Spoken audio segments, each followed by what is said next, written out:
Today I want to make Orc Captains. Probably about 3 of them. But desk is pretty bad. I'm going to clean it first, and then we're going to make Orc Captains.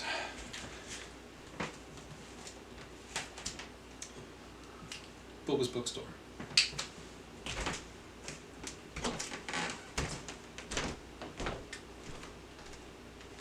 I love my workspace. Plenty of room to spread out bits, work on multiple things at once, or just go off on tangents. One tangent too many, however, and it starts looking like this.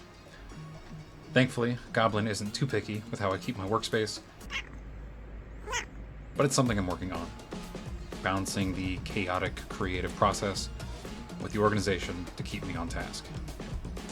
This one's pretty cool. I think it's been in the background of quite a few of my videos, but it's something I will return to at some point. I love the randomness of my collection. Something I was reminded of when I started cleaning up. 1 minute, I'm throwing a bunch of Space Marine heads into a container, and the next, I'm trying to figure out what kind of dog this is. I'll be finding a place for Willie's Steamboat, and all of a sudden, I'm eating Play-Doh again.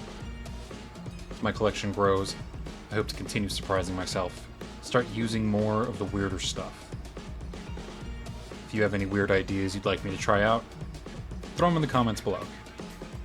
I've got a few kicking around, but I'd love to hear what you have in mind.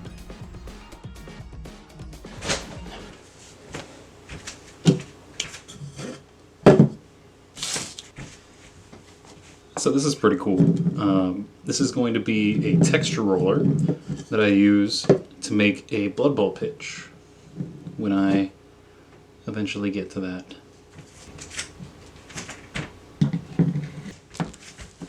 This guy's also pretty cool. This is going to be my Troll Brute for the Army of Gundapad, building off of the last video that I made. I love this more than the original model, which looks like a big mutilated baby. Can you say that on YouTube? I don't know, it looks weird. This guy, way cooler.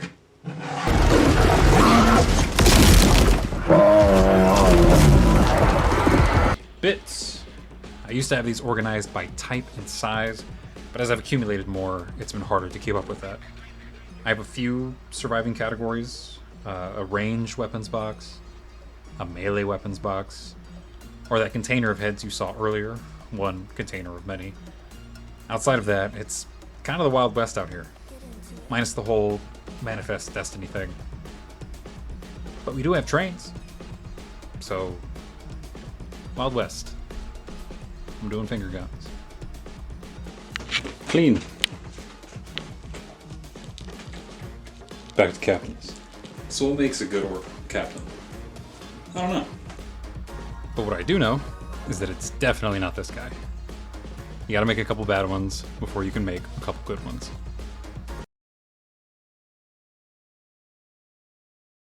Armor. Armor's a great way to stand out. So I cut up a warrior Minis Tirith and got converting.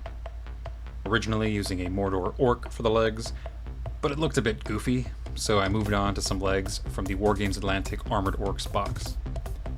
Now that he has bigger calves than I ever will, I started looking for the right head. This is a very important part of the process, as something as simple as the model's hair could affect the overall vibe of the mini. Where are you? And I'm so sorry. For style points, and maybe because I wanted to hide some gaps, he gets a cape. Deciding on a goblin head I gave him a little shield and called it done. That head would ultimately change the direction of the mini, however, as once he was primed black, I thought he'd be better suited as a Moria Black Shield captain. It was then I realized that Moria Black Shield captains don't have shields. Kind of misleading, GW. I swapped the shield for a two-handed axe, made the mace a torch, and gave it a dark paint job befitting the mines of Moria.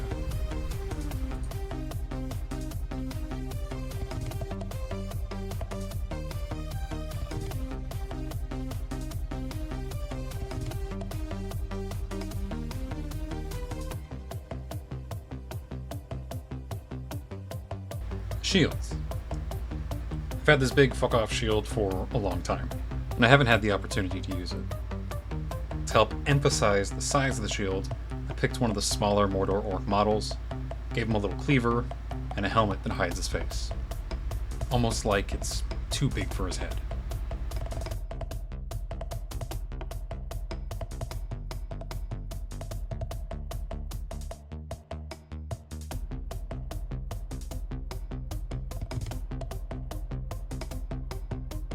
Alright, back to cutting up Minis Tirith, guys. This one's pretty straightforward. Minis Tirith legs, orc torso, and then a larger sword and shield to show importance, because size, unfortunately, matters. I went with an Arnor shield here, as I tend to play Angmar armies, and thought it would be a nice touch.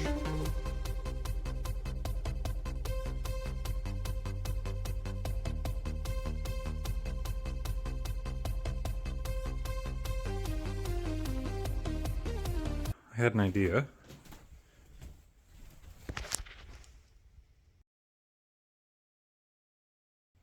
There we are.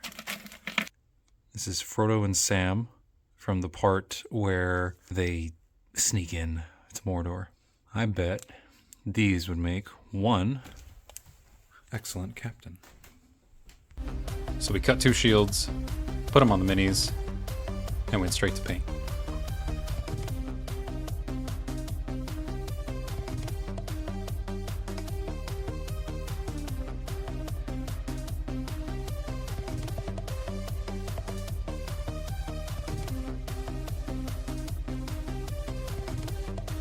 While my Angmar orcs needed captains, I actually started this little project because a buddy of mine's birthday was coming up. As a gift, I made a bunch of captains, and I let him pick his favorite. This was the one he chose. Sexy Orc. May he live long enough to find a shirt.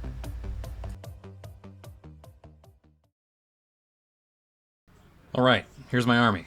650 points of Minas Morgul, going head to head with my buddy's Paths of Duradon. Before it begins, write down the name of your favorite in the comments below, and we'll see how well they do. Your options are not Frodo and Sam, Captain Angmar the Compensator, Shieldy McHattie, or Torch Guy, who will be making an appearance as my Kardouche Firecaller. The battle line forms, captains at the front, eager to prove themselves and draw the support of the 10 people watching this video. My opponent sets himself between 2 houses, with Theoden, Eomer, Gamling, and Gonbury Gon at the ready. They march forward, having neither the movement nor shooting advantage, and eat the first charge.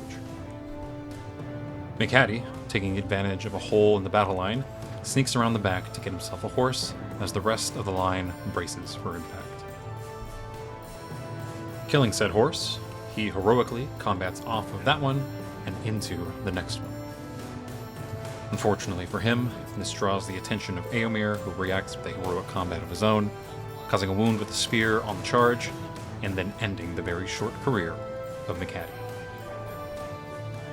The grief of Captain Angmar was great.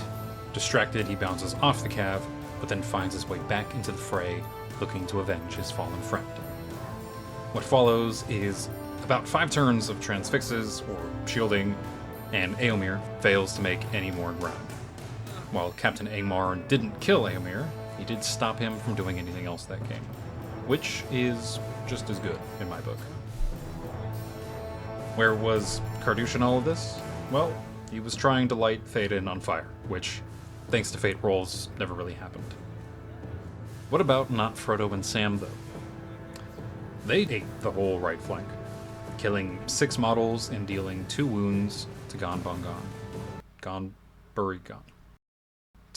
Gon.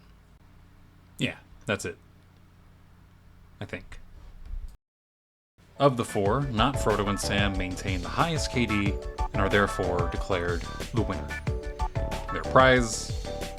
I don't know, man. Space exploration. Anyway, thanks for watching. Like, comment, subscribe. Let me know what kind of orc captains you use on the tabletop. Till next time.